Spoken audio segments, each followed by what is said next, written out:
വിഷുമിഷയായി സ്തുതിയായിരിക്കട്ടെ. എപ്പോഴും സ്തുതിയായിരിക്കട്ടെ. നമ്മൾ രണ്ടുപേരും കറുത്ത വേഷത്തിലാണ് കേട്ടോ. യെസ്. ഇടയ്ക്കിടയ്ക്ക് ഞാനിങ്ങനെ അച്ഛൻ്റെ പോലത്തെ കുപ്പായത്തിന് മാച്ച് ചെയ്യുന്ന ഉടുപ്പൊക്കെ സംഘടിപ്പിക്കാറുണ്ട്.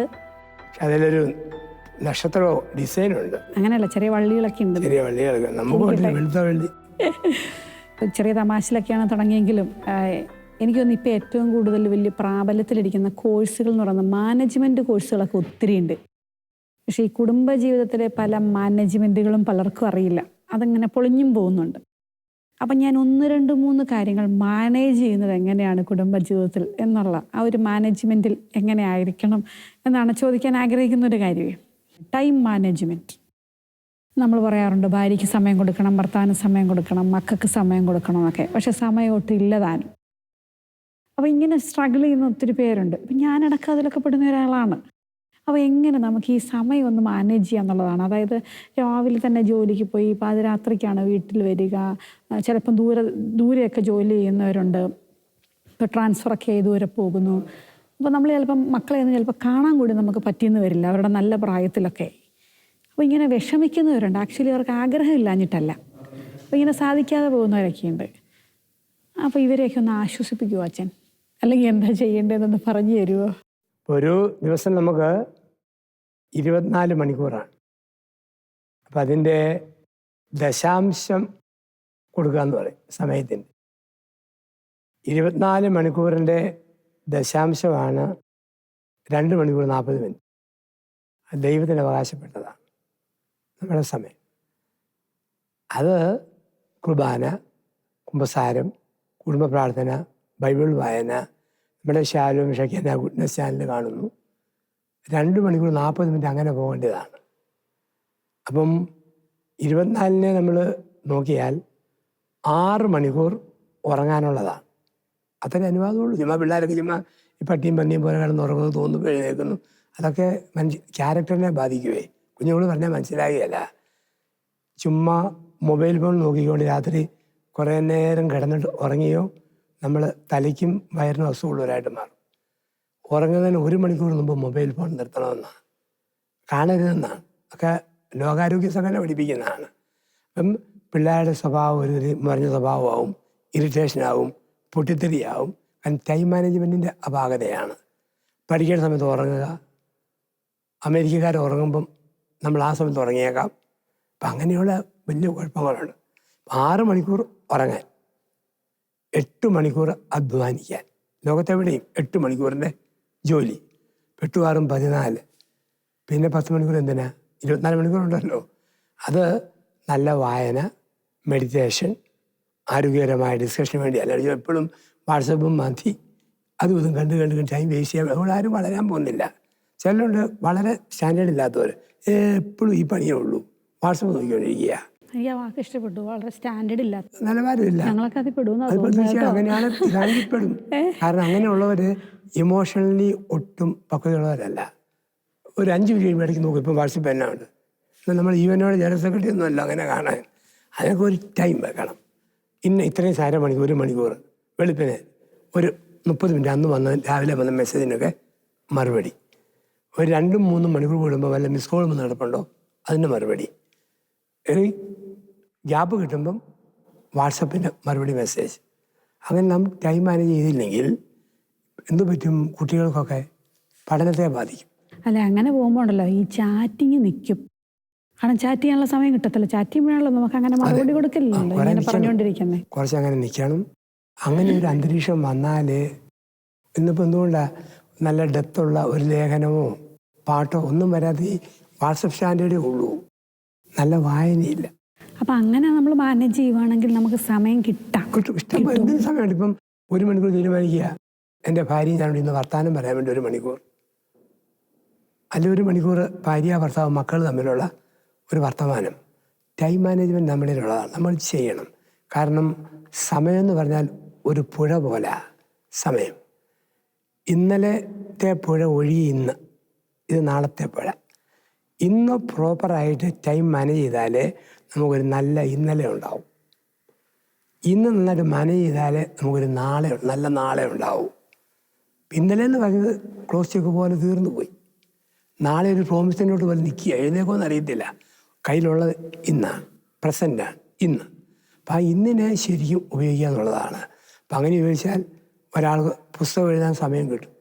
അത് ഞാൻ പറയുന്ന അച്ഛൻ പറയുന്നത് എനിക്ക് മനസ്സിലാകുന്നത്, നമ്മൾ കൊടുക്കേണ്ട സമയം ഒരു കാര്യത്തിന് കൊടുക്കാറുള്ളൂ, എക്സ്ട്രാ കൊടുക്കരുത്. ഉറക്കത്തിനാണെങ്കിലും മൊബൈൽ ഉപയോഗത്തിന്. അപ്പം നമുക്ക് ബാക്കി സമയം കിട്ടുന്നില്ല എന്നുള്ള പരാതി വരില്ല. പ്രോപ്പറായ ഒരു ഡിവിഷൻ ഞാൻ കൃത്യമായിട്ട് മാനേജ് ചെയ്യുന്ന ആളാണ്. ഡിവിഷൻ വേണം. അതുകൊണ്ട് ഇഷ്ടംപോലെ പ്രസവം എല്ലായിടത്തും പോകും. ഇതിനൊക്കെ സമയം കിട്ടും. സമയമുണ്ട്, എല്ലാവർക്കും ഉണ്ട്. ഉപയോഗിക്കുന്ന വിധത്തിലാണ് പോവുക. ചുമ്മാ ഉറങ്ങി തീർക്കാം, ചുമ്മാ ഫോൺ തൂക്കി തീർക്കാം, ചുമ്മാ സീരിയൽ കണ്ടുകൊണ്ട് തീർക്കാം. എല്ലാം നല്ലതാ. എല്ലാത്തിനും ഒരു പരിധി, ആ പരിധി ചെയ്താൽ മതി. ചെയ്തില്ലെങ്കിൽ നമുക്ക് നഷ്ടപ്പെട്ട ജീവിതമായിട്ട് മാറും. ഓടി നടക്കും പണിത്. പക്ഷെ എന്നാ സംഭവിക്കും? കോല ഐസ്ക്രീം മേടിച്ചുകൊണ്ട് വീട്ടിൽ വരുന്ന പോലെ ഇരിക്കും. വരുമ്പം ഐസ്ക്രീം മേടിച്ച് പോയി കോലേ ഉള്ളൂ. പണിത് റിട്ടയർമെൻറ്റ് ആകുമ്പോഴത്തേക്കും ചുമ്മാ ഉണങ്ങിയ കോല് പോലെ ആവും. ഭാര്യയില്ല, ഭർത്താവില്ല, മക്കളില്ല, സൗഹൃദമില്ല. പർപ്പസ്ഫുള്ളി മനസ്സ് വെച്ച് കണ്ടെത്തി പ്രയോറിറ്റിയൊക്കെ ഫിക്സ് ചെയ്ത് പോയാൽ നടക്കും. പറ്റും. എന്ത് കാര്യം അങ്ങനെ, സമയം പ്രത്യേകിച്ച് അങ്ങനെ. തീർച്ചയായിട്ടും. അപ്പോൾ സമയത്തെക്കുറിച്ചൊരു ധാരണയായി. അപ്പോൾ ഇനി അടുത്ത് ഞാൻ ചോദിക്കാൻ പോകുന്നത് ഈ മണി മാനേജ്മെൻ്റാണ്. അതായത് മണി മാനേജ്മെൻ്റൊക്കെ പല ക്ലാസ്സുകൾ കേട്ടിട്ടുണ്ട്. അല്ലെങ്കിൽ നമ്മുടെ കുടുംബത്തിൻ്റെ സാമ്പത്തിക ഒരു അച്ചടക്കം വേണം, അല്ലെങ്കിൽ അതനുസരിച്ച് വരവനുസരിച്ച് ചെലവ് ചെയ്യണം, മക്കളോട് ഇത് പറയണോ, സാമ്പത്തിക ഇത് പറയണം. ഇതൊക്കെ പറയുമ്പോഴും തിയറിക്ക് അപ്പുറത്താണ് ലൈഫ്. ചിലത് പ്രാക്ടിക്കലാകുന്നില്ല. ചിലപ്പോൾ മക്കളോട് നമ്മുടെ ഒരു ദാരിദ്ര്യം പറയുമ്പം അതെങ്ങനെയാണ് അവരെടുക്കുന്നതെന്നറിയില്ല. ഇനി നമ്മൾക്ക് ഒന്നും ഇല്ലേ എന്നുള്ള ഇൻഫീരിയറിറ്റി കോംപ്ലക്സ് ആണ് മക്കൾക്ക് ഉണ്ടാക്കുന്നതെന്ന്. അല്ലെങ്കിൽ എൻ്റെ പുതിയൊരു സംശയങ്ങളാണ് കേട്ടോ ഇതൊക്കെ. അങ്ങനത്തെ ഒരു കാര്യം ഫേസ് ചെയ്യുന്നുണ്ട്. എന്നാൽ നമ്മൾ ദുഃഖമോ ദാരിദ്ര്യമോ ഒന്നും പറയാതെ വളർത്തിയാൽ ഇവർ വലിയ ആർഭാടമുള്ളവരായി പോകുന്നു. ഇങ്ങനെയൊക്കെ കുറേ കൺഫ്യൂഷൻസ് ഉള്ളിലുണ്ട്. അപ്പം മണി മാനേജ്മെൻറ്റിനെ കുറിച്ച് അച്ഛൻ. അതിന് ഏറ്റവും മനോഹരമായ ഒരു പുസ്തകം ഞാൻ വായിച്ചിട്ടുള്ളത് ചങ്ങനാശ്ശേരി അതിരൂപതയുടെ PR ആയ അനിയൻ കുഞ്ഞ് സാറിൻ്റെ പുസ്തകമാണ്, ഫാമിലി ബഡ്ജറ്റ്. ഒരു പുസ്തകത്തിൽ അദ്ദേഹത്തിൻ്റെ എഴുതിയിട്ടുണ്ട്. വളരെ മനോഹരമായിട്ടാണ് അതിനെ കുറിച്ച് എഴുതിയിരിക്കുന്നത്. നമുക്ക് പൈസയുടെ കാര്യത്തിൽ ഒരു നല്ലൊരു പ്ലാൻ വേണം. ഉദാഹരണം, ഒരു മാസം 25,000 രൂപ ശമ്പളമുള്ളൂ ഒരാൾക്ക് ഉണ്ട്. 3 മക്കളുണ്ട്, അപ്പനുണ്ട്, അമ്മയുണ്ട്, എല്ലാം ഉണ്ട്. അതിനുള്ളിൽ ഒതുങ്ങുന്ന ഒരു ബഡ്ജറ്റ് ഉണ്ടാക്കാനായിട്ട് പഠിക്കണം. അങ്ങനെ കൃത്യത്തിൽ ഒതുങ്ങി നിന്നാൽ അതുകൊണ്ട് മാനേജ് ചെയ്യാൻ പറ്റും. 10,000 ഉള്ളതും ജീവിക്കാൻ പറ്റും. അവൻ്റെ പൈസയ്ക്ക് ഉള്ളിലുള്ള ബഡ്ജറ്റ് ഉണ്ടാക്കാവുള്ളൂ. അപ്പം ആ രീതിയിൽ ഇപ്പം പ്രയോറിറ്റി അനുസരിച്ച് ബഡ്ജറ്റ്. 1, ഭക്ഷണത്തിന് വേണ്ടിയുള്ളത്, കറണ്ട്, ഫോണ്, പത്രം, TV, അതിന് ഇത്ര ഒരു കൃത്യതയാണ്. ആ സാറിൻ്റെ നല്ല മനോഹരമാണ്. അപ്പം അങ്ങനെ. പിന്നെ വസ്ത്രം, പിന്നെ ഇടയ്ക്ക് വാങ്ങിയിരുന്ന ചെരുപ്പ് വരുന്നുണ്ട്, മെഡിക്കൽ ബില്ല്. എപ്പോഴും വേണമെന്നില്ല. അങ്ങനെ ഒരു ക്രമം നമുക്ക് ഉണ്ടാക്കുക. ചിലവ് വരാത്തത് ആഡ് ചെയ്ത് വീടിൻ്റെ സമ്പത്തായിട്ട് കിടന്നോളും. വന്നു പോയാൽ ഇങ്ങനെ ചെയ്യണം. അപ്പം അങ്ങനെ വരുമ്പോഴത്തേക്ക് എനിക്ക് ആഴ്ചയിൽ 4 പ്രാവശ്യം ചില്ലി ചിക്കനും മിക്സഡ് ഫ്രൈസും മേടിക്കാനുള്ള പൈസ കാണുകയില്ല. ഒരു പ്രാവശ്യം മേടിക്കാൻ പറ്റിയേക്കും, ബാക്കി ദിവസം കഞ്ഞിയും ചമ്മന്തിയും കൊണ്ട് ജീവിക്കണം. ഞാൻ ഇത് പറഞ്ഞപ്പോൾ ഇടയ്ക്ക് കയറുക. അതായത് ഇത് ഇങ്ങനെ പറയുന്ന കാര്യങ്ങളൊക്കെ ശരിക്കും കൃത്യമായ ഒരു സാമ്പത്തിക അച്ചടക്കമുള്ള, ഇപ്പോൾ ഒരു സർക്കാർ ജോലിക്കാരനാണ്, ഓക്കെയാണ്. പക്ഷെ ഈ ബിസിനസ്സുകാരെ സംബന്ധിച്ചിടത്തോളം ഇതൊന്നും നടക്കില്ലെന്ന് അവർ പറയാറുണ്ട്. ചിലപ്പോൾ അപ്സ് ആൻഡ് ഡൗൺസ്, ചിലപ്പോൾ ഒന്നും കാണില്ല, ചിലപ്പോൾ ഭയങ്കരമായിരിക്കും. അപ്പോൾ അങ്ങനെയൊക്കെ വരുന്നിടത്ത് ഭയങ്കര കൺഫ്യൂഷൻസാണ്. അപ്പോൾ ഒത്തിരി അപ്സ് വരുമ്പം എക്സ്ട്രാ ചിലവാക്കരുത്, മാറ്റി വെക്കണം. ഒരു മിഡിൽ നിൽക്കാൻ പഠിക്കണേ. ഒരു ഉദാഹരണം, ഒരു മാസം ഒരു 50,000 ലാഭം ചുമ്മാ ഒരു പ്ലാൻ ഇടുക. പിറ്റേ മാസം വരുന്നത് 10,000 നഷ്ടം. ഈ 50,000 വരുമ്പോഴത്തേക്ക് സാധാരണ പോലെ ജീവിക്കണം. ആ നേരം കുറച്ച് ആഭരണവും കുറേ ഡ്രസ്സും ഒക്കെ മേടിച്ച് കൂട്ടരുത്. അത് ഇല്ലായ്മയുടെ കാലത്തേക്ക്, പൂർവ്വവ്യവസായം പറഞ്ഞ പോലെ സമൃദ്ധിയുടെ കാലത്ത് കരുതി വെക്കണം, ക്ഷാമത്തിൻ്റെ കാലത്തിലേക്ക്. അങ്ങനെയുള്ളവന് ഒരു 10,000-20,000 നഷ്ടം വന്നാലും പിടിച്ചിരിക്കാൻ പറ്റും. ഉദാഹരണം പറയാം, റബ്ബറിന് 150 രൂപ ഒരു കർഷകന് വരുന്നു. ഈ 150 ബഡ്ജറ്റ് വെച്ച് വീട് പ്ലാൻ ചെയ്യരുത്. പിറ്റേ വർഷം ചിലപ്പോൾ 120 ആയിരിക്കും. ഈ 60 ഗ്യാപ്പ് വരുമല്ലോ. എല്ലാം 150 വെച്ച് പണിയാൻ തുടങ്ങിയാൽ തെണ്ടിപ്പോവും. അത് പറ്റില്ല. ഒരു 100-120 തന്നെ ബഡ്ജറ്റുകൾ പോകണം. 150 കിട്ടുമ്പോഴും അതേ സൂക്ഷിച്ച് വെക്കണം. ഏലം ചിലപ്പോൾ 4,000 വന്ന കാലമുണ്ട്. ബമ്പം കെട്ടിടവും വണ്ടിയും മേടിച്ചും എല്ലാം കിട്ടും. 4,000 പിറ്റേ വർഷം 9,000 ആയിപ്പോയി. 3100 രൂപയുടെ നഷ്ടങ്ങളാണ് അന്നേരം വരുന്നത്. 1000 മാത്രം ഇങ്ങനെ പറച്ചില്ലുള്ളൂ അല്ലേ? അതാണ് പ്രശ്നം. പലരും അങ്ങനെ. ഇപ്പം ചിലരുണ്ട് റബ്ബർ മാത്രം വെക്കും, അല്ല എന്തെങ്കിലും ഒന്ന് വെക്കും. അത് അബദ്ധമാണ്. ഭൂമി കൊള്ളാമെങ്കിൽ എല്ലാം വെക്കണം. കൊക്കോ വെക്കണം, കാപ്പി വെക്കണം, റബ്ബർ വെക്കണം, തെങ്ങ് വെക്കണം. കൃഷിഭൂമിയാണെങ്കിലേ അത് കർഷകൻ്റെ മേഖലയിൽ അങ്ങനെ സാധിക്കണം. ബിസിനസ്സുകാരാണെങ്കിൽ നല്ലത് കിട്ടുമ്പോൾ ശരിക്കും സൂക്ഷിക്കണം. നാളെ തകരുമെന്നുള്ള പ്രതീക്ഷ കണ്ടുകൊണ്ട് തന്നെ വേണം ചെയ്യാനായിട്ട്. ഇനി ഒരു തകർച്ച വരുമ്പോഴത്തേന് എന്നാൽ റബ്ബറിൽ അവിടെ വെട്ടിയാക്കാം, അങ്ങനെയും ചെയ്യൽ. എന്നിട്ട് അടുത്ത കൃഷി ഇറക്കാം. അത് മൂത്ത് വരുമ്പോൾ അത് വില പോകും. അപ്പം അങ്ങനെ ചുമ്മാ നമ്മളിങ്ങനെ ആർത്തിയോടെ ഒന്നും ചാടി കാണിക്കല്ലേ. അല്പം ശാന്തതയോടെ നിന്ന് ക്ഷമിച്ച് നിന്നാൽ, ആ ക്ഷമിച്ചിരിക്കും പലപ്പം കടബാധ്യത വന്നാലും പിന്നീട് ഒരു കാലം വരും അത് വീട്ടാനായിട്ട്.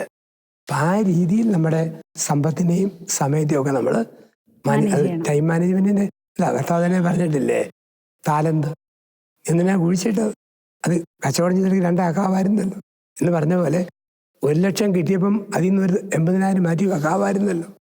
എന്നിട്ട് 20ന് ചിലവ് നിന്നാൽ പോരെ. 1,00,000 വരും 1,50,000 ചിലവ് വരുത്താവും. അപ്പം ഒത്തിരി പ്രശ്നങ്ങളാണ്. ഇപ്പം അതുപോലെ തന്നെ ചുമ്മാ ഇങ്ങനെ ഒരു ആർത്തി സംസ്കാരം നമ്മൾ വരുമ്പോഴാണ് ഒരുപാട് കുടുംബങ്ങളിൽ സമ്പത്ത് തകരുന്നത്. ഭയങ്കരമായ പെരപണിയാൻ വേണ്ടി ഇടുക, പെരപണിയുന്നു. ഒരിക്കലും അത് പണി പൂർത്തിയാകാനുള്ള കാശ് വരുന്നില്ല. അതിനുള്ള സാധ്യത ഉണ്ടെന്ന് കണ്ടിട്ടേ പെരപണിയാവൂ. അല്ലെങ്കിൽ ചുമ്മാ അങ്ങ് ഇട്ടേക്കും, വലിയ ബഡ്ജറ്റ് വിട്ട് പിന്നെ ഒന്നുമില്ല, അത് നശിച്ചു പോവും. പഠനത്തിന് കടബാധ്യതയാവും. ഉള്ളത് വെച്ച് ഉള്ളതുപോലെ ചെയ്യുന്നവന് പയ്യെ പിടിച്ച് നിൽക്കാൻ പറ്റും. അതിനെക്കുറിച്ച് കർത്താവ് പറയാം, ഉള്ളവന് വീണ്ടും കൊടുക്കപ്പെടും. ചുമ്മാ ഇല്ല ഇല്ല എന്ന് പറയുന്നവൻ്റെ എടുക്കപ്പെടും. അത് നമ്മുടെ ഒരു പ്ലാനിൻ്റെ ഭാഗം. ടൈം മാനേജ്മെൻറ്റും ഈ സമയത്തിൻ്റെ മാനേജ്മെൻറ്റും പണത്തിൻ്റെ മാനേജ്മെൻറ്റും ഒക്കെ നമ്മൾ ഒരു കാൽക്കുലേഷൻ വേണം നമുക്ക് എപ്പോഴും. കാരണം ദൈവം നമുക്ക് തന്നിട്ടുണ്ട്. ഈ മക്കളോട് ഡീൽ ചെയ്യേണ്ടത് എങ്ങനെയാ ശരിക്കും? അത് നമ്മളിപ്പം സാമ്പത്തികം നമ്മൾ ഇപ്പം നമുക്ക് പൈസ ഇല്ല എന്ന് ചിലപ്പോൾ പറയാൻ തോന്നുകയല്ല, അല്ലെങ്കിൽ ഇങ്ങനെ ഏറ്റക്കുറച്ചിലുകളൊക്കെ വരുമ്പം അപ്പം അവരെ എങ്ങനെയാവുന്നു? അവർക്കിപ്പോൾ പലതും മനസ്സിലാകുന്നില്ല ശരിക്കും. കാശുണ്ടെന്ന് പറഞ്ഞു കഴിഞ്ഞാൽ ഭയങ്കര ധാരാളിത്തമാകും, കാശില്ലെന്ന് പറഞ്ഞു കഴിഞ്ഞാൽ അവർ ആകപ്പാടെ കോംപ്ലക്സ് ആയിരിക്കും. അപ്പം എങ്ങനെ ഇവരെ മാനേജ് ചെയ്യണമെന്ന് പല മാതാപിതാക്കളുടെയും സംശയമാണ്. കേട്ടോ, എന്നോട് ചോദിച്ചിട്ടുണ്ട് ഇങ്ങനെ പലരും. അവിടെ നമ്മൾ എടുക്കേണ്ട ഒരു ഫിഗർ ബൈബിളിൽ നിന്നാണ്.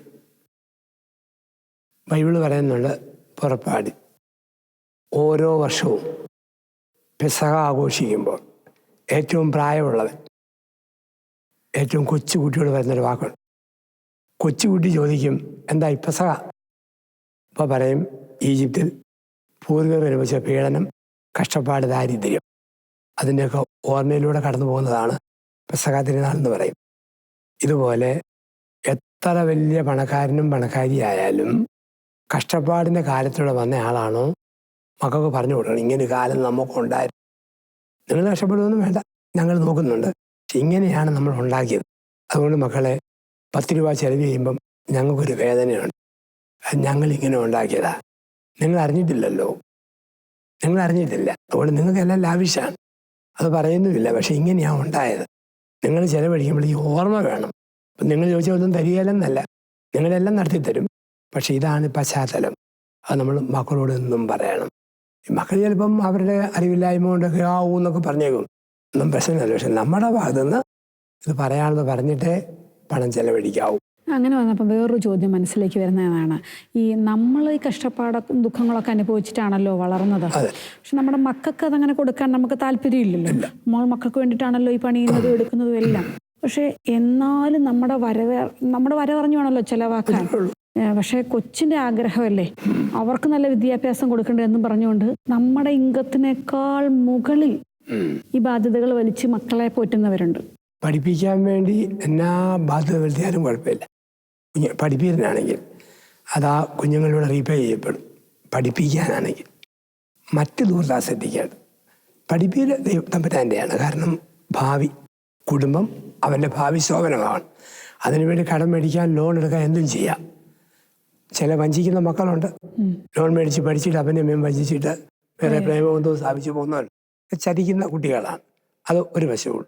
അല്ല, എനിക്കത് പറഞ്ഞപ്പോഴാണ് ഓർമ്മ വന്നത്, ഇതിപ്പോൾ പിള്ളേരുടെ വാശിയല്ല, മാതാപിതാക്കൾക്ക് ആഗ്രഹം, മകൻ ഇങ്ങനെ നടക്കണം, എല്ലാവരുടെയൊക്കെ മക്കൾ നടക്കുമ്പോൾ അപ്പം നമുക്കാണ് ഉപദേശം വേണ്ടത്. അത് വേണ്ടത് അപ്പം പൈസ ഉണ്ടെങ്കിൽ നടന്നോട്ട്, ഇല്ലെങ്കിൽ നമ്മൾ നടത്തേണ്ടത് ഉള്ളത് മതി.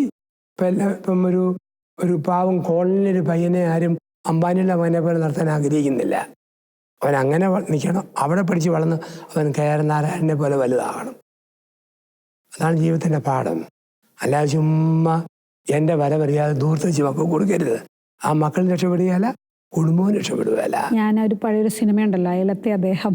നമുക്കൊക്കെ ഉള്ളൊരു എന്തൊക്കെ പറഞ്ഞാലും ഇപ്പം നമ്മൾ എന്ത് കാര്യം ചെയ്യുന്നതും സത്യം പറഞ്ഞാൽ ആക്ച്വലി മനുഷ്യൻ അവനവന് വേണ്ടിയിട്ടല്ല, മറ്റുള്ളവരെ കാണിക്കാൻ വേണ്ടിയിട്ടാണല്ലോ. ഇപ്പോൾ ഒരു നല്ല ഉടുപ്പിട്ടാലും നാട്ടുകാരെ കാണിക്കണം, എന്തെങ്കിലും ചെയ്താൽ നാട്ടുകാരെ കാണിക്കണം, വീട്ടിലൊരു നേട്ടം ഉണ്ടായ 4 പേര് അറിയണം. ഇങ്ങനെയാണല്ലോ ബേസിക് ആയിട്ടുള്ള നമ്മൾ എന്തൊക്കെ പറയുമ്പോഴും നമ്മുടെ ഒരു നേച്ചർ. പക്ഷെ ഇങ്ങനെ എല്ലാം മറ്റുള്ളവരെ കാണിക്കാൻ വേണ്ടി ചെയ്യുന്നതിൻ്റെ ഭാഗമായിട്ട് ഒരുപാട് സാമ്പത്തിക ബുദ്ധിമുട്ടുകൾ, പ്രശ്നങ്ങളൊക്കെ ഉണ്ടാകുന്നവരില്ലേ? അപ്പം അങ്ങനെയുള്ളവർക്കൊരു ചെറിയ ഉപദേശങ്ങൾ. അത് ചെറിയ ശതമാനമേ ഉള്ളൂ. ഞാൻ ഒരുപാട് ഇടപെടുന്ന കുടുംബങ്ങൾ 99% ആവറേജിൽ അവരുടെ ലെവലിൽ പോകുന്നവരാ. ഒരു 1-2% പേരേ ഉള്ളൂ അവരുടെ വീട് കണ്ടില്ലേ പിന്നെ മനുഷ്യൻ നമുക്കതുപോലെ ഉണ്ടാക്കണം, അവരുടെ കാറ് കണ്ടില്ലേ നമുക്കതുപോലെ വേണം. അപ്പം അങ്ങനെയുള്ള ചിന്തകൾ കുറേ പേരുണ്ട്. അപ്പം അവർ ചെയ്യുന്നത് തെറ്റാണ്. അത് തെറ്റാണെന്ന് ഭർത്താവ് ഭാര്യയെ ബോധ്യപ്പെടുത്തണം, ഭർത്താവ് അല്ലെങ്കിൽ ഭാര്യയും ബോധ്യപ്പെടുത്തണം. അത് ശരിയല്ല. ഉള്ളതിൽ ഒതുങ്ങി ജീവിക്കണം. ഇതാണ് 10ാം പ്രമാണവും. അന്യൻ്റെ വസ്തു ആഗ്രഹിക്കരുത്, നമ്മൾ പറഞ്ഞു പോയിട്ടുള്ളതാണ്. അതിനകത്ത് എനിക്ക് കിട്ടിയ അവസ്ഥയിൽ ഒതുങ്ങി ജീവിക്കാൻ ഒരു ഭർത്താവും ഭാര്യയും അപ്പനും പഠിക്കണം. അങ്ങനെ മക്കളെയും പരിശീലിപ്പിക്കണം. ഇല്ലെങ്കിൽ സമൂഹത്തിൻ്റെ അപജയത്തിന് നമ്മൾ കൂട്ടു നിൽക്കുകയാണ്.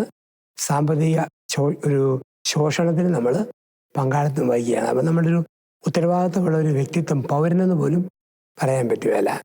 പല വീടുകൾ നശിച്ചുപോയത് പ്ലാനില്ലാത്ത ചെലവഴിക്കലൂടെയാണ്. കുഞ്ഞുങ്ങളെ അങ്ങെല്ലാം ഒന്നുമില്ലാതെ എല്ലാം വിട്ടുപഠിപ്പിച്ചു. അതും ബഡ്ജറ്റ് വേണം, മനസ്സിൽ പ്ലാൻ വേണം. നമുക്ക് ഇഷ്ടമാണ് ഭയങ്കരമായിട്ട് അകല ലോക ഇൻസ്റ്റിറ്റ്യൂട്ടിൽ പഠിപ്പിക്കാനൊക്കെ. ഇവിടെ വരുവാനില്ല പഠിപ്പിക്കരുത്. എൻ്റെ നാട്ടിലെ സ്കൂളും അത് തന്നെയാണ്.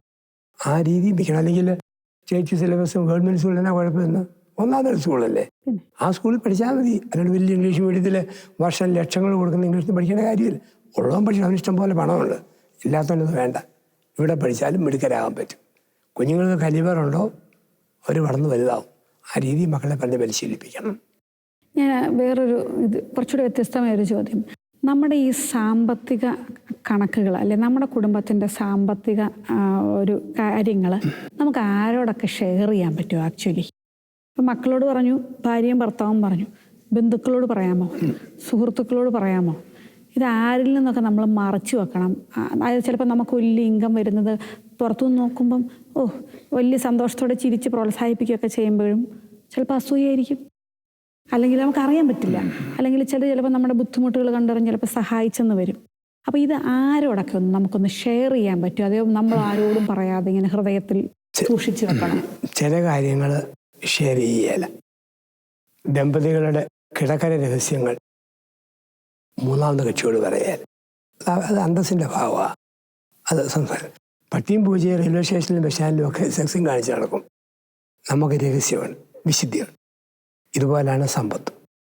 സമ്പത്തിൻ്റെ അവസ്ഥയും കുടുംബത്തിൽ മുതിർന്ന ഭർത്താവും ഭാര്യ അറിഞ്ഞാൽ മതി, അപ്പനമ്മ അറിഞ്ഞാൽ മതി. സ്വന്തം വീട്ടുകാരോട് പോലും ഷെയർ ചെയ്യാതിരിക്കുന്നതാണ് നല്ലത്. ഇനി ഷെയർ ചെയ്യേണ്ട അവസരം എപ്പോഴാണ്? താങ്ങാൻ മേലാത്ത കടബാധ്യത വർദ്ധിച്ച് വരികയാണെന്ന് വരിയിൽ അറിവുള്ള അപ്പനോടോ വളരെ അടുപ്പമുള്ള ആൾക്കാരോടോ നമുക്ക് പറയാം എങ്ങനെ ഇത് പരിഹരിക്കാൻ പറ്റും. അവരങ്ങനെ പറഞ്ഞില്ലെങ്കിൽ പോയി കോടികളുടെ കടബാധ്യതയിൽ വരും. ഇഷ്ടംപോലെ പൈസ ഉള്ളപ്പോൾ ഒരു ഷെയറിങ്ങും വേണ്ട. അത് കുടുംബത്തിൻ്റെ അക്കൗണ്ടായിട്ട് ഇട്ടിട്ട് നമ്മൾ സൂക്ഷിച്ചു പോയാൽ മതി. പിന്നെ മനുഷ്യൻ്റെ പൊതു പ്രത്യേകത എന്ന് പറയുന്നത് ഈ അവരുടെ തകർച്ചയിൽ സന്തോഷിക്കുകയും ഉയർച്ചയിൽ സങ്കടപ്പെടുകയും ചെയ്യുന്നവരാ. ആരും ഇവൻ അടുത്ത ബന്ധുക്കാർ പോലും അങ്ങനെ എൻ്റെ അനുഭവത്തിൽ കേട്ടിട്ടുള്ള അങ്ങനെ. അപ്പം അതുകൊണ്ട് അങ്ങനത്തുള്ള ഷെയറിങ് ഒന്നും നടത്താതിരിക്കുക. വളരെ ചോർന്ന് അപകടമായ നിലയിലേക്ക് പോകുന്നെങ്കിൽ മാത്രം വളരെ ഗൗരവമുള്ളവരോടോ അറിവുള്ളവരോടോ കുടുംബത്തിൽപ്പെട്ടവരോട് നമ്മൾ ഷെയർ ചെയ്യുക. എന്നൊരു ഗൈഡൻസ് മേടിക്കുക, ഈ ഫർദർ അപകടം ഉണ്ടാകാതിരിക്കാൻ വേണ്ടി. നമ്മൾ സമ്പത്ത് ചെലവാക്കുന്നതിനെ പറ്റിയും അല്ലെങ്കിൽ സൂക്ഷിക്കുന്നതിനെ പറ്റിയൊക്കെ പല കാര്യങ്ങളും പറഞ്ഞു ആരോടും പറയരുതെന്നൊക്കെ. പക്ഷേ ഞാനിനി വേറൊരു കാര്യം ചോദിക്കട്ടെ, വേറൊരു സൈഡാണ്. ഈ സമ്പത്ത് ചിലരുണ്ട് ഭയങ്കര പിശുക്കര, അല്ലെങ്കിൽ നമ്മൾ അറിഞ്ഞ് ചിലവാക്കാവുള്ളൂ, നമ്മൾ ധാരാളിത്തം ആവരുത് എന്നൊക്കെ പറഞ്ഞിട്ട് ഒന്നും ചെയ്യലാത്തവരുണ്ട്, നല്ല പിശുക്കര്. എനിക്കൊരു വിദേശ ട്രിപ്പ് പോകണം എന്ന് ഞാനങ്ങ് വിചാരിക്കുകയാണ്. പക്ഷേ പുറത്തുള്ള ഒരാൾക്ക് എന്തിനാണ്, അത് വളരെ വേസ്റ്റ് അല്ലേ, വെറുതെ കാശ് കളയുന്നു, എക്സ്പെൻസീവ്, ഇവർക്ക് അതിൻ്റെ ആവശ്യമുണ്ടോ എന്നൊക്കെ പറയും. പക്ഷെ അത് എൻ്റെ സ്വപ്നമായിരിക്കും. ചിലപ്പോൾ എനിക്കൊരു വലിയ കാറ് മേടിക്കണം എന്ന് ഞാൻ ആഗ്രഹിക്കുന്ന എൻ്റെ മാത്രം സ്വപ്നമായിരിക്കും, മറ്റുള്ളവർക്ക് അത് വേസ്റ്റ് ആയിരിക്കും. അപ്പോൾ അങ്ങനെയുള്ള കാര്യങ്ങൾ വരുമ്പോൾ നമ്മൾ ആരുടെയൊക്കെ ഒരു അനുവാദം, നമ്മൾ ആരെയൊക്കെ തൃപ്തിപ്പെടുത്തിയാൽ മതി, നമ്മൾ അതൊക്കെ ചെയ്യണ്ടേ? അത് ഭർത്താവും ഭാര്യയും മാത്രമുള്ള ലോകം. കുഞ്ഞുങ്ങൾ, ഭർത്താവിൻ്റെ വീട്ടുകാരും ഭാര്യയുടെ വീട്ടുകാരും എല്ലാവരുടെയും അഭിപ്രായം ചോദിച്ചാൽ ഒരിക്കലും ഒന്നും നടക്കുകയല്ല. പലരും കൂടി തരിക പാമ്പ് ആകുകയല്ല എന്ന് പറഞ്ഞ പോലെ ഉള്ളൂ. അവിടെ ഭർത്താവും ഭാര്യയും തീരുമാനിച്ചെങ്കിൽ ആ തീരുമാനം എക്സിക്യൂട്ട് ചെയ്യുക, ആഗ്രഹം. കാരണം ജീവിതം ഒന്നേ ഉള്ളൂ. ഒരു കുറേ കാലം കഴിയുമ്പോൾ ഒന്നും മേലാതെ വരുന്ന കാലത്തൊന്നും നടക്കുകയില്ല. നല്ല പൈസയുണ്ട്, നല്ല കാറ് മേടിക്കില്ല, ആ കാറ് മേടിച്ച് ഉപയോഗിക്കുക. ദൈവം തന്നതാ. ഒരു ട്രിപ്പ് പോകണപ്പോൾ എത്രയോ പേര് പോകുന്നു. ലോകത്തെല്ലാവരും അങ്ങനെ പോരുമല്ലോ, ട്രിപ്പ് പോകുമല്ലോ. അപ്പം അങ്ങനെയുള്ള കാര്യങ്ങളിലൊന്നും നമ്മൾ വേറെ എല്ലാവരുടെയും അഭിപ്രായം നോക്കിയിട്ട് ഒരിക്കലും നടത്താൻ പറ്റുകയില്ല. അതിന് നമ്മൾ അങ്ങനെ തന്നെ എടുത്ത് അതങ്ങ് ആസ്വദിക്കുക എന്നുള്ളതേ ഉള്ളൂ. പിന്നെ ഒരുപാട് ഭയങ്കര ആഘോഷം നടത്തുമ്പോൾ എൻ്റെ വീടിന് ചുറ്റും ഒരു സൈക്കിൾ പോലും ചവിട്ടാൻ മേലാത്ത ആൾക്കാരുള്ളപ്പം ഇങ്ങനെയൊക്കെ ചിലവാക്കുമ്പോൾ അവരോട് ഒരു കരുണയുടെ എന്തെങ്കിലും ചെയ്യണം. ചെയ്തില്ലെങ്കിൽ അവർക്കിത് കാണുമ്പോൾ ഒരു വിങ്ങലുണ്ട്. ആ വിങ്ങലും നമുക്ക് നല്ലതല്ല. കാരണം എന്തോ ഇവരെല്ലാം സൂചിച്ച് കിടക്കുന്നു, നമ്മളെക്കുറിച്ച് മൈൻഡ് ചെയ്യുന്നില്ലല്ലോ ആ ഒരു ചിന്ത. അതുകൊണ്ടാണ് പറയുന്നത്, നമുക്ക് 2 മക്കളുണ്ടെന്ന വരിയിൽ 2 മക്കൾക്ക് ചെരുപ്പ് മേടിക്കുമ്പം മൂന്നാമതൊരു കൊച്ചിനും കൂടെ ചെരുപ്പ് മേടിച്ചു കൊടുക്കണം. ഞാനത് പറഞ്ഞപ്പോൾ ഒരു കാര്യം കൂടെ, ഇതിനിടയിൽ കൂടെ നിയമപരമായ ഒരു കാര്യം കൂടെ ആഡ് ചെയ്ത് ചോദിക്കുക. പലരും നമ്മുടെ കൃഷിക്കാരാണ്, ഇപ്പോൾ കർഷകരായിട്ടുള്ള ഒരുപാട് ക്രിസ്ത്യാനികളുണ്ട്, അല്ലെങ്കിൽ പല കാര്യങ്ങളും ചെയ്യുന്നവരുണ്ട്. ഇപ്പോഴത്തെ ഏറ്റവും വലിയൊരു പ്രശ്നമാണ് ബ്ലാക്ക് മണി, വൈറ്റ് മണി എന്നൊക്കെ പറയുന്ന കാര്യങ്ങൾ. ഗവൺമെൻറ്, ഇപ്പോൾ ഒരു ഗവൺമെൻറ് ജോലിയിലാണെങ്കിൽ എല്ലാം വൈറ്റാണ്, അല്ലാത്ത ഒരു കൃഷിക്കാരാണെങ്കിൽ അവരുടെ ഇൻകത്തിനൊന്നും പ്രത്യേകിച്ച് കണക്കൊന്നുമില്ല. ഞാനൊരു സ്കൂളിൽ പഠിപ്പിക്കുന്ന ആളായതുകൊണ്ട് തന്നെ എനിക്ക് കൃത്യമായിട്ടറിയാം, ആനുവൽ ഇൻകമൊക്കെ കാണിക്കുമ്പം വളരെ താഴ്ന്ന ഇൻകമൊക്കെ കാണിച്ച് സ്കോളർഷിപ്പുകൾ അങ്ങനെ ഇങ്ങനെയൊക്കെ നമ്മൾ കൈപ്പറ്റാറുണ്ട്. പക്ഷെ നമ്മൾ പലരെയും സഹായിക്കുന്നുണ്ട്, എടുക്കുന്നൊക്കെ ഉണ്ട് എന്ന് നമ്മളൊരു വശത്തൂടെ നമ്മൾ പറയുമ്പോഴും ഇങ്ങനെയുള്ള ഒരു മണി മാനേജ്മെൻറ്റിനെ പറ്റി അച്ഛൻ എന്നാ തോന്നുന്നത് എന്നാ? നമുക്ക് കർഷകൻ്റെ ഇൻകം ഭാഗ്യം പോലെ, സർക്കാർ ഇൻകം കൃത്യമാണ്. ഇപ്പം കുറവുണ്ടെങ്കിലും നോർമലായിട്ട് കറക്റ്റാണ്. അപ്പം അങ്ങനെയുള്ളവർക്ക് ഒരു ബഡ്ജറ്റിൽ കാര്യങ്ങൾ കൊണ്ടുപോകാൻ പറ്റും. കർഷകന് കിട്ടിയാൽ കിട്ടി പോയാൽ പോയെന്നുള്ള കച്ചവട സാധനങ്ങളിലേ. അപ്പം ചിലപ്പം കണക്കില്ലാത്ത പൈസ കിട്ടും, അതവൻ്റെ ഭാഗ്യം. ചിലപ്പോൾ അവന് ഒട്ടുമില്ലാത്ത സമയവും വരും. പക്ഷേ മറ്റു ഉദ്യോഗസ്ഥർക്ക് എന്നും ഒരുപോലുണ്ട്. അതുകൊണ്ട് പിന്നെ അവൻ്റെ സാമ്പത്തികത്തിനെ കുറിച്ച് നമുക്കൊന്നും പറയാൻ പറ്റുകയില്ല. അവൻ്റെ സ്വാതന്ത്ര്യം, അവൻ്റെ ഇഷ്ടം എന്നുള്ളത് പറയാൻ പറ്റും. മനസ്സാക്ഷി ഉണ്ടെങ്കിൽ അത് സത്യമായിട്ട് ഉപയോഗിക്കും. അല്ലെങ്കിൽ അവൻ അധ്വാനിച്ച് അവൻ്റെ ഭാഗ്യത്തിൽ കിട്ടുന്നതല്ലേ. അപ്പം അതിന് അവനൊരു കർഷക കൊടുക്കാൻ നമുക്ക് പറ്റുകയില്ല. ഞാൻ ചോദിച്ചാൽ അല്ല, അപ്പം നിയമപരമായിട്ടുള്ള കാര്യങ്ങൾ ഇത് ഇങ്ങനെ ഹൈഡ് ചെയ്യുന്നു അങ്ങനെയൊക്കെയുള്ള കേസാണല്ലോ. അതൊന്നും പറയാൻ പറ്റുകയില്ല. ഹൈഡ് ചെയ്യുന്ന വെച്ചാൽ ഈ ഒരു നിയമവും അവനെ അല്ലാത്തവർ സപ്പോർട്ട് ചെയ്യാനില്ലല്ലോ. അത് ശരിയാ, ഇല്ലാത്തപ്പോഴാരും സപ്പോർട്ട് ചെയ്യാനില്ലല്ലോ, ഉള്ളപ്പോൾ എല്ലാം വേണമെന്ന്. അപ്പം ആ ദൈവത്തിന് മുമ്പിൽ അവൻ്റെ വഴി നീതീകരിക്കപ്പെടും. ഇപ്പം സപ്പോസ് ഇവനില്ലാത്തപ്പം 10,000 വെച്ച് സർക്കാർ കൊടുക്കുന്നുണ്ടെങ്കിൽ അവൻ കൃത്യത പാലിക്കണം. അതില്ലാത്തപ്പോൾ അവൻ അവൻ്റെ ബുദ്ധിയിൽ അവൻ്റെ ഇതുപോലെ പൈസ മാനേജ്. നേരാ, ഒരു അവർ വേറെ പല നന്മകളും ചെയ്യുന്നുണ്ടെങ്കിൽ ബുദ്ധിമുട്ടുന്നു, എന്തോ ഒരു ബുദ്ധിമുട്ടുന്നു. ചുമ്മാ ഒപ്പിടുകയല്ലോ, അവന് വെട്ടി പണിത് വേർത്ത് ചുമന്നുണ്ടാക്കുന്ന പൈസയാണ്. അപ്പോൾ എന്തായാലും പല കാര്യങ്ങളും സംസാരിച്ചു കഴിഞ്ഞു. നമ്മുടെ എപ്പിസോഡ് ഏതായാലും വൈൻഡപ്പ് ചെയ്യാനുള്ള സമയമായതുകൊണ്ട് ഞാൻ നിർത്തുകയാണ്. അല്ലെങ്കിൽ എനിക്ക് ഒരുപാട് കാര്യങ്ങൾ ഇനിയും ചോദിക്കാനുണ്ട്.